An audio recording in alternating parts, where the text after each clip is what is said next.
Alors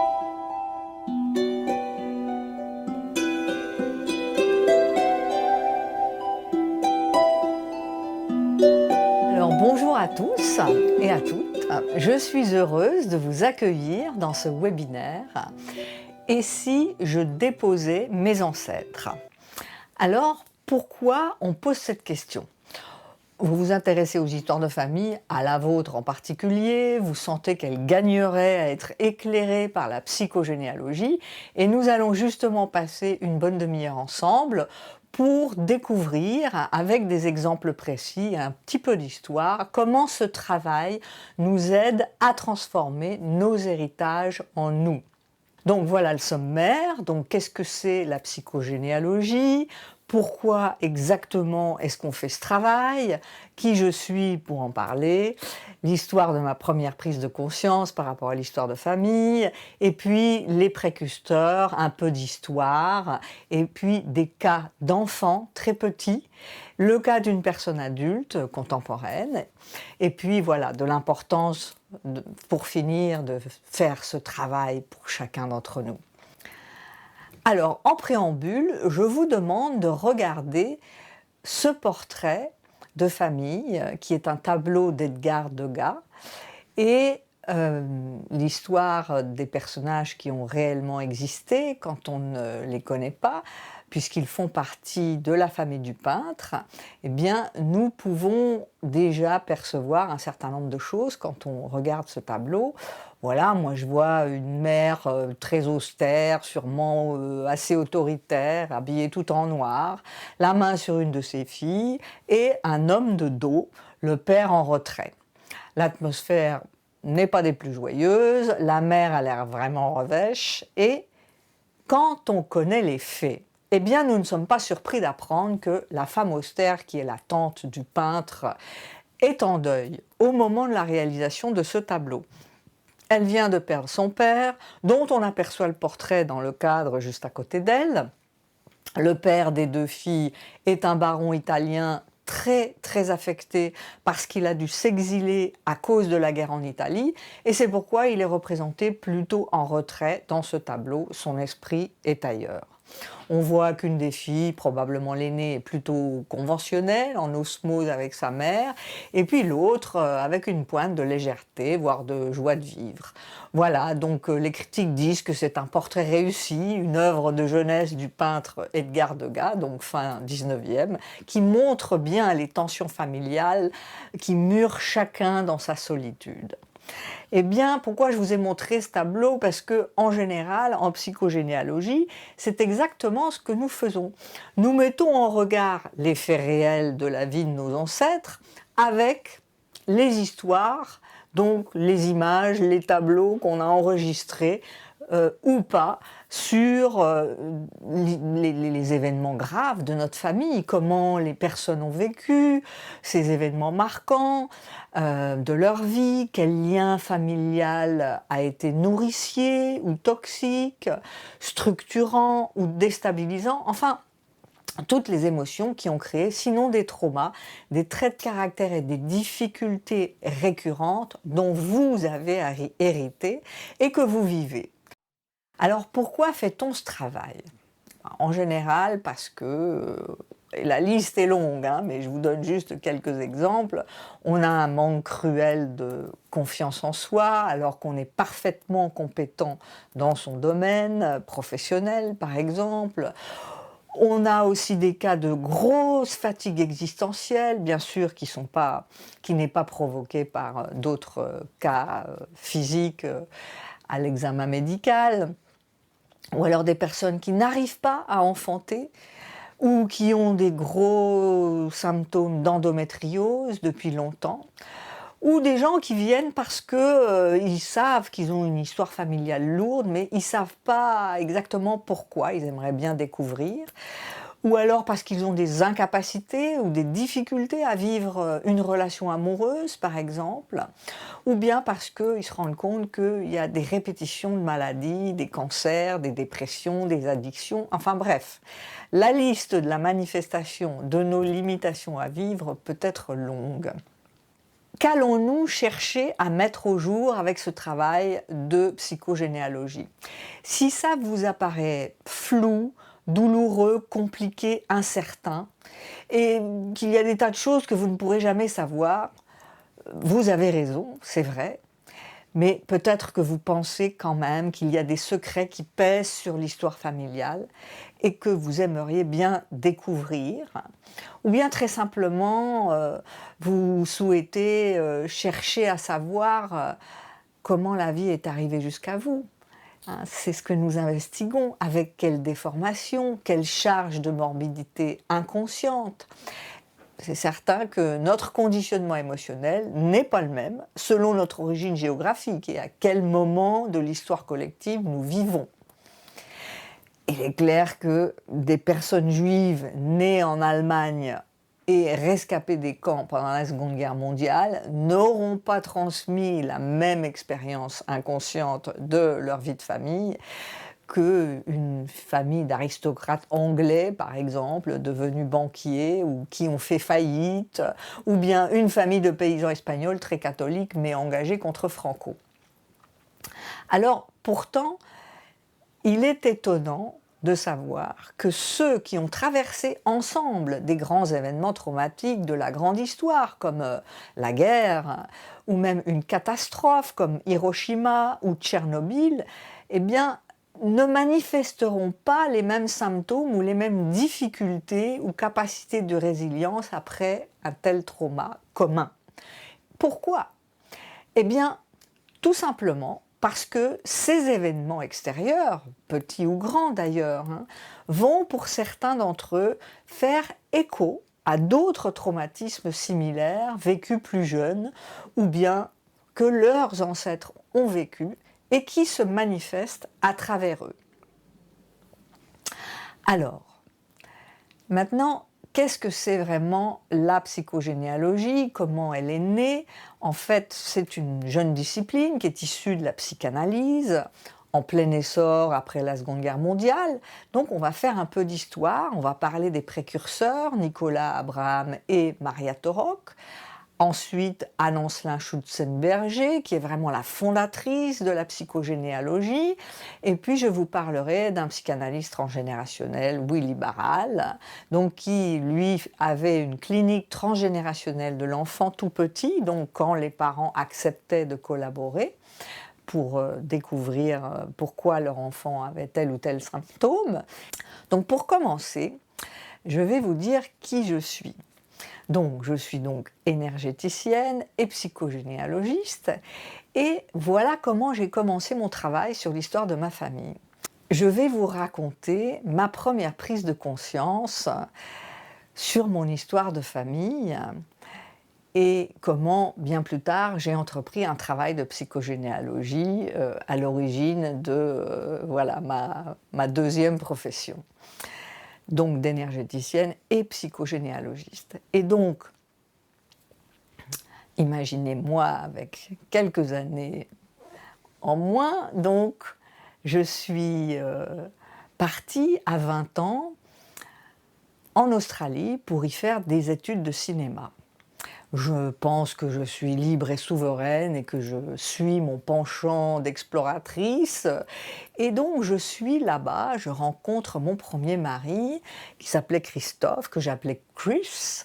Les anglo-saxons utilisent plus facilement les diminutifs des prénoms qu'en France. Et donc j'ai vécu une belle relation qui a duré 5 ans.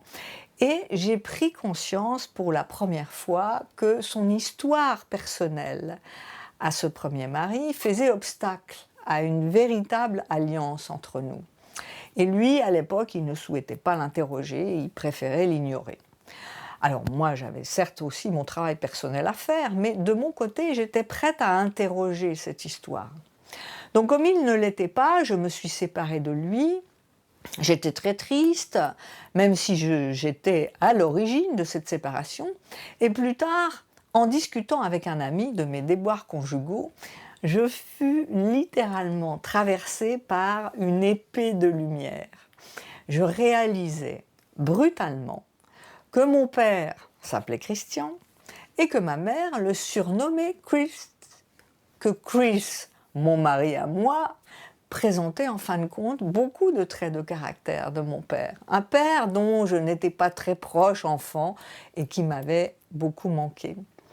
Et j'ai compris dans cet éclair lumineux que j'avais choisi de vivre à 20 000 km de chez moi, me croyant libre et souveraine, mais qu'en fait j'avais emmené avec moi toute mon histoire. Une histoire qu'il me fallait creuser et purger de toutes ces manifestations inconscientes. Voilà, tout cela pour vous dire que l'on porte tous notre histoire et ses blessures de façon plus ou moins consciente et qu'il nous appartient de changer, je dirais, de faire évoluer la signature énergétique qu'elle a pu laisser en nous. Alors, avec cet exemple, prenons conscience que la conscience est bien la seule part de nous-mêmes qui n'appartient pas à notre espace-temps. Donc, avec cette anecdote personnelle que je viens de vous raconter au moment de ma prise de conscience, qu'est-ce qui s'est passé? Qu'est-ce qui habite ma conscience à ce moment-là et dont, justement, je prends conscience? Eh bien, c'est l'empreinte émotionnelle d'un père absent, lui-même qui a été traumatisé par la guerre dans son pays. C'est une information subtile, une empreinte traumatique que je retrouve en écho chez mon premier mari, Chris, puisque son père à lui s'est suicidé et c'est ce qui a fait écho inconsciemment en moi quand je l'ai rencontré. Alors on va continuer notre investigation, donc on va faire un petit peu d'histoire et je vais vous parler de deux précurseurs, un couple qui s'appelle Nicolas Abraham et Maria Torok. Ils ont vécu les affres de la guerre, la Seconde Guerre mondiale, en tant que juifs, après des études brillantes de mathématiques pour Nicolas Abraham, de lettres et de sciences et de psychopédagogie pour Maria Torok. Ils se rencontrent en France libre, où ils se sont exilés pendant la guerre et ils deviennent psychanalystes. Plus tard, ils se marient, ils font des recherches ensemble et ils questionnent les travaux de Sigmund Freud. Par exemple, Maria Torok est la première femme à contester la théorie de l'envie de pénis chez la femme. Ça a fait beaucoup écho chez moi, parce que je contestais aussi. Elle a été aussi la première psychothérapeute à travailler dans les écoles maternelles. Et Nicolas Abraham, qui lui a appris l'extermination totale de sa famille, 47 personnes, et dont la femme est devenue folle après avoir mis au monde 2 enfants, entreprend une psychanalyse. Et donc, ils furent les premiers à interroger l'inconscient transgénérationnel. Ce que Freud, lui, n'a pas voulu faire, étant lui-même très probablement un enfant abusé sexuellement par son père. Un sujet passionnant d'ailleurs et bien reconnu aujourd'hui à partir de l'étude de ses archives, mais qui explique son point aveugle. On s'arrête à l'enfance et on n'a pas cherché à analyser ce que les ancêtres ont vécu. Ce qui fait que beaucoup de psychanalystes ne s'intéressaient pas à l'histoire des ancêtres auparavant. Alors eux définissent un fantôme transgénérationnel comme une structure psychique émotionnelle résultant d'un traumatisme dont il n'a pas été possible de parler, comme l'inceste, le viol, les traumatismes de guerre, les deuils non faits d'enfants, les suicides, les assassinats, les trahisons, les faillites, les violences conjugales, bref. Cette structure psychique émotionnelle est expulsée par l'ancêtre qui n'a pas pu la dépasser, donc la transcender, la métaboliser. Et donc en fait on parle de patates chaudes ou de grenades dégoupillées à travers les générations. Ensuite, je vous parle de Anne-Ancelin Schutzenberger, qui est donc la fondatrice véritable avec son livre « Aïe, mes aïeux », qui devient immédiatement un best-seller international en 1993. Donc elle, s'inspirant évidemment des travaux de Maria Torok et Nicolas Abraham, mais de beaucoup d'autres, elle développe la thérapie transgénérationnelle psychogénéalogique contextuelle. Alors, en langage courant, ça veut dire que nous sommes un maillon dans la chaîne des générations et que nous avons parfois, curieusement, à payer les dettes du passé de nos aïeux. Elle définit voilà, les liens transgénérationnels, les secrets de famille, les syndromes d'anniversaire, la transmission des traumatismes et puis la pratique du génosociogramme.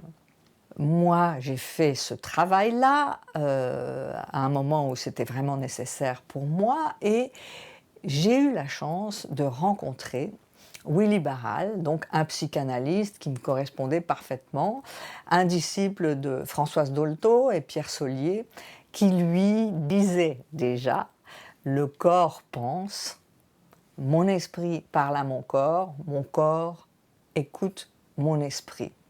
Donc, de la possibilité d'informations extracorporelles qui nous sont transmises à travers les générations et qui viennent influer notre bien-être physique. Il a eu aussi une association qui s'appelait la Harpe Enfants de droit et d'ailleurs il a organisé à l'UNESCO le premier colloque international en hommage à Françoise Dolto à l'occasion de la signature de la Convention internationale des droits de l'enfant intitulée La Révolution des petits pas.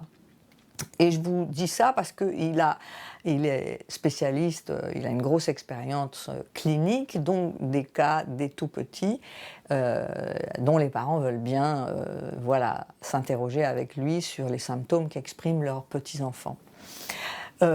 Par ailleurs, il s'est guéri seul avec son travail de conscience d'une sclérose en plaques et son dernier livre que je recommande à tous, c'est Le corps de l'enfant et le langage de l'histoire de ses parents, donc sur les troubles psychosomatiques des tout-petits et comment s'en guérir.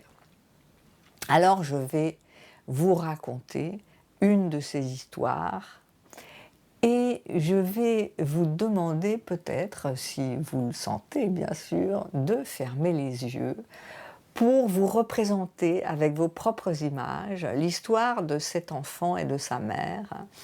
Et le titre de cette histoire, c'est « Une hydrocéphalie bien étrange ». Imaginez une maman en deuil qui vient à la Maison Verte à Erevan, en Arménie, avec son fils Armen, âgé de 4 ans, qui souffre d'une hydrocéphalie. Donc, cela veut dire qu'il produit un excès de liquide céphalorachidien ou liquide cérébrospinal. Sa tête est 2 fois plus grosse qu'elle ne devrait être et doit être opérée. Pour information, c'est Françoise Dolto qui a conçu les Maisons Vertes, qui sont des lieux où les parents peuvent venir avec leurs enfants, où ceux-ci peuvent jouer avec d'autres enfants, et les parents socialiser avec d'autres parents, mais aussi, évidemment, c'est le plus important, échanger avec des professionnels de la petite enfance, s'ils le souhaitent, donc de manière plus informelle que dans le cadre d'une consultation. Donc, dans cette Maison Verte, à Erevan, en Arménie, cette maman et son fils Armen rencontrent le psychanalyste Willy Barral, donc disciple de Françoise Dolto et spécialiste des questions transgénérationnelles affectant la santé des tout-petits, pour obtenir une adresse d'hôpital à Paris pour traiter l'hydrocéphalie, qui est terrible.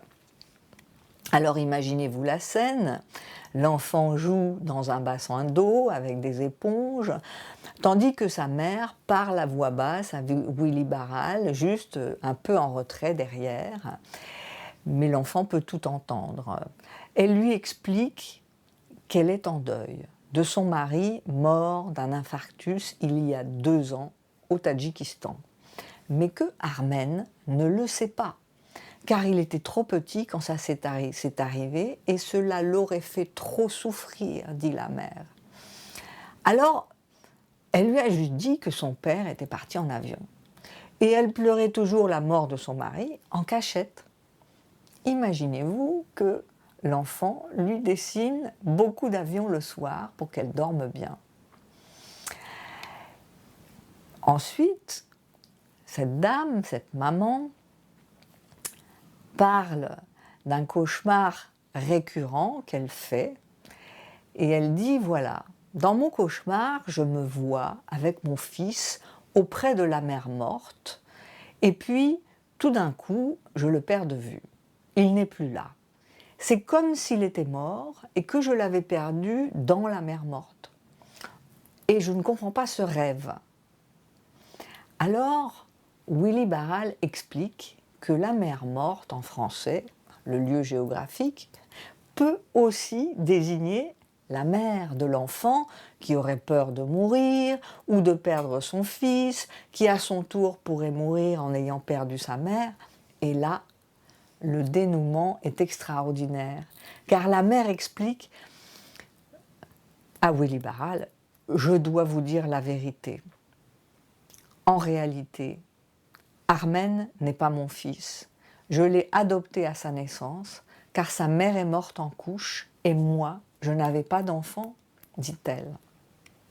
Mais Armen ne sait pas que je ne l'ai pas porté dans mon ventre. Nous ne lui en avons jamais parlé. Et là, Armen, qui entend la conversation, reste figé en apprenant cette nouvelle. Alors Willy Barral vient à son aide et lui dit « Armen, viens nous voir.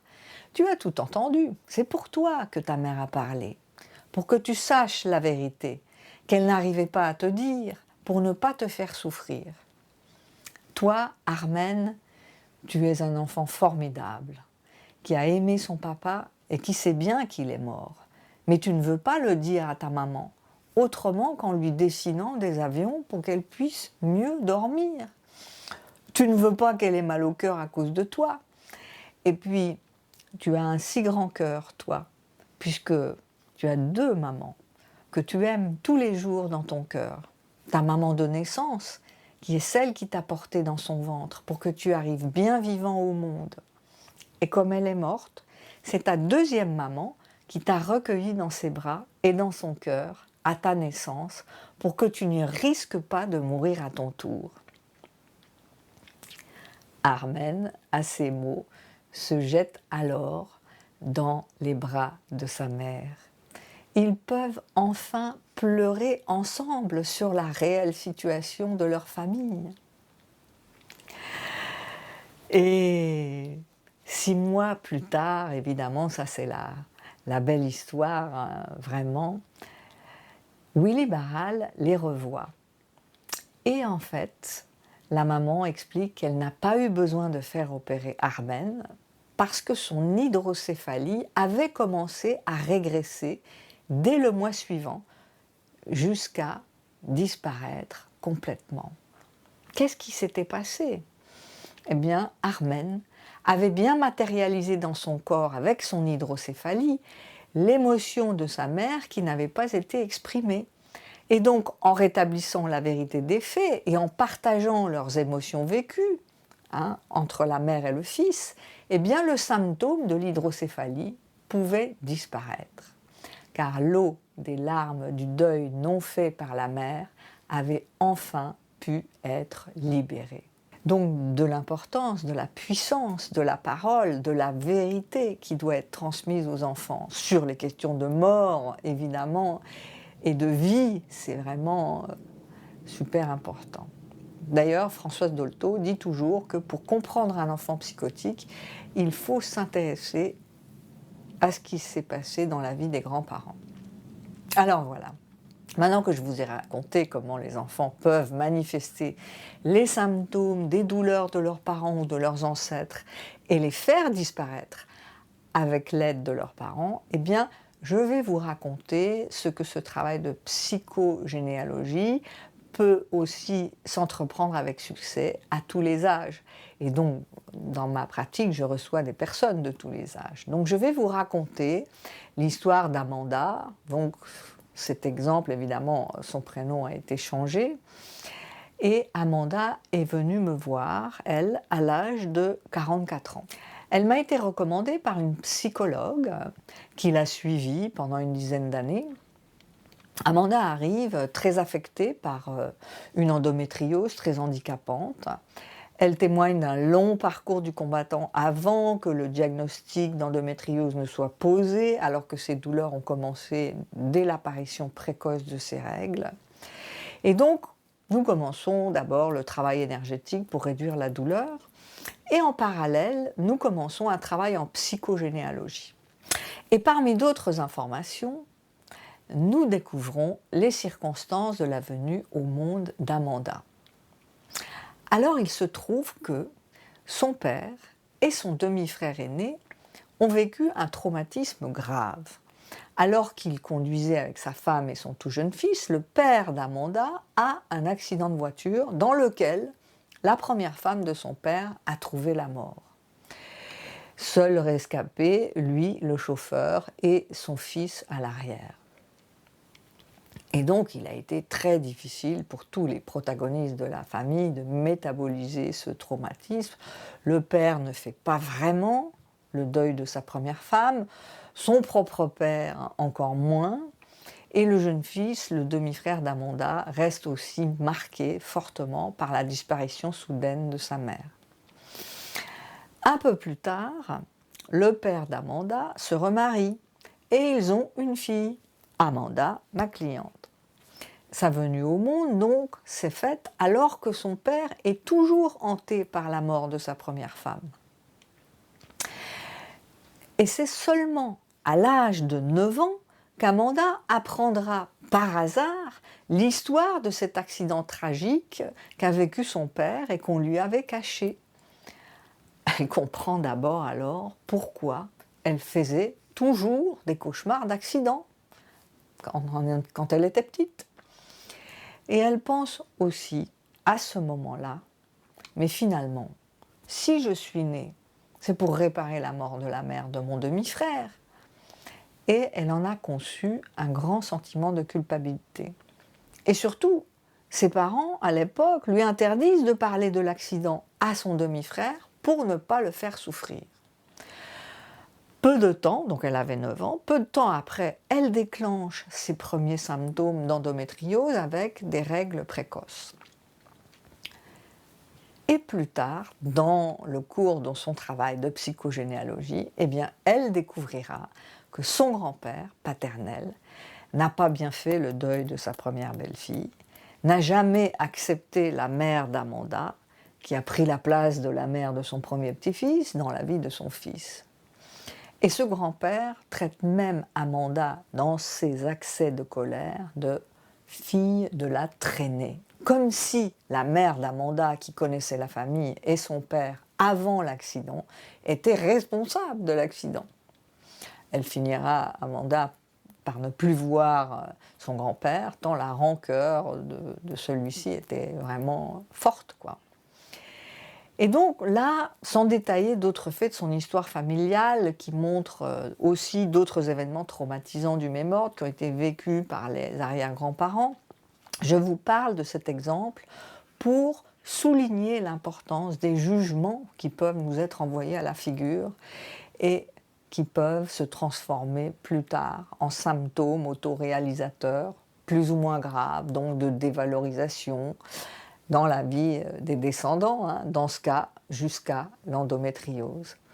Donc cette maladie qui, pour dire les choses très rapidement, se manifeste par la poussée de l'endomètre à l'extérieur de l'utérus lors des menstruations et occasionne de grandes douleurs, eh bien, le corps se manifeste comme si ça n'était vraiment pas une bonne idée de pouvoir faire des enfants, vu dans ce cas précis le malheur que cela a occasionné dans le passé à plusieurs reprises. Alors, pareil, à la suite de son travail de psychogénéalogie, donc la bonne nouvelle, c'est que Amanda en est venue carrément à oublier qu'elle avait de l'endométriose au bout de 2 ans et demi de travail. Voilà de quoi méditer sur comment les déboires de nos ancêtres vont influencer notre vie actuelle. Alors après tous ces exemples, eh bien, je voulais terminer sur l'importance d'être bien accompagné.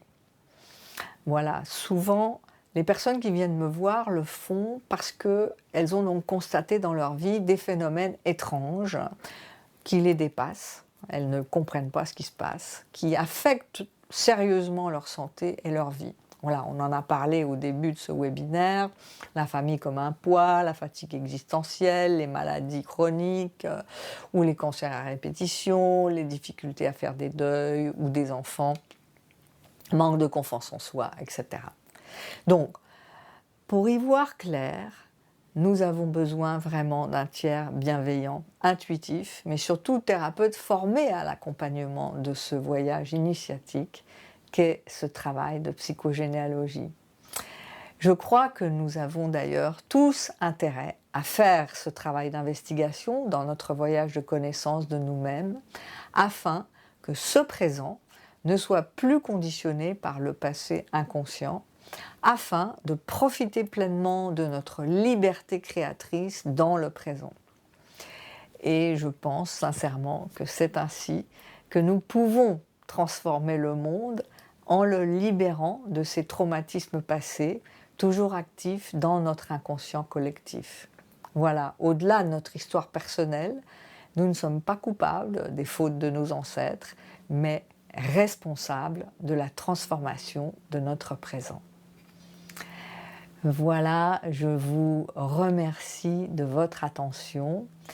Et si vous regardez ce webinaire en différé, eh bien je vous invite à m'écrire vos questions si vous en avez, ou même à m'appeler par téléphone pour déterminer si ce travail est pour vous. J'espère que ce webinaire vous a intéressé et je vous dis à très bientôt, au plaisir de vous accueillir.